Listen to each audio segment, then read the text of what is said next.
ఉత్తిష్ట నరకార్జున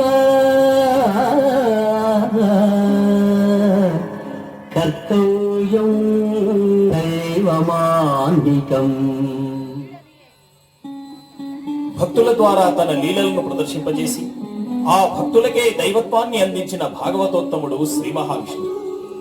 ఆ దేవదేవుని చేతికత్తే కలంగా మారి అక్షరామృతాన్ని కురిపించిన వైనం శ్రీ అన్నమయ్య చరిత్రం. తెలుగు పదమనే సుమానికి సంగీతమనే సువాసన నద్దితే అది అన్నమయ్య రాసిన సంకీర్తన. భూమిపై సంగీత సాగరాన్ని నిర్మించేందుకు, భక్తి మార్గాన్ని స్థాపించేందుకు జన్మించిన సార్థక పురుషుడు అన్నమయ్య. తెలుగు జాతి కీర్తిరత్నం అన్నమయ్య.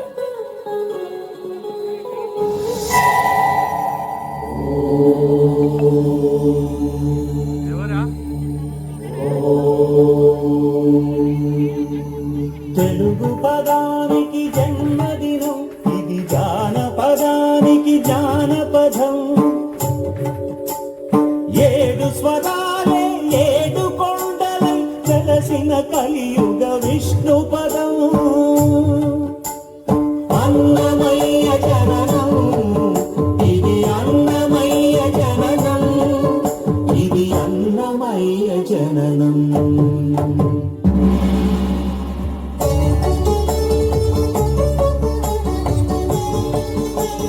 హరిషడ్వర్గము తెగనరికే హరిభద్రం ఇది నందకము. బ్రహ్మలోకమున బ్రహ్మా భారతి నాదాశీసులు పొందినవై.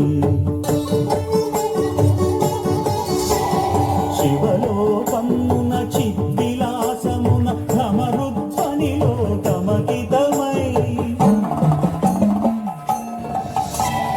దివ్య సభలలో నవ్యలాస్యముల భూమంతుల చేమంతి గయగసి.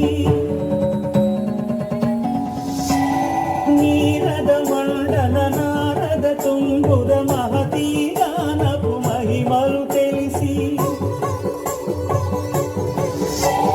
సితహిమ కందర యతిరాట్ సభలో తప ఫలముగ తడుకుమని. తల్లితనముకై కల్లడిల్లు ఆలక్కమాంబ గర్భాలయములో ప్రవేశించే ఆనందకము.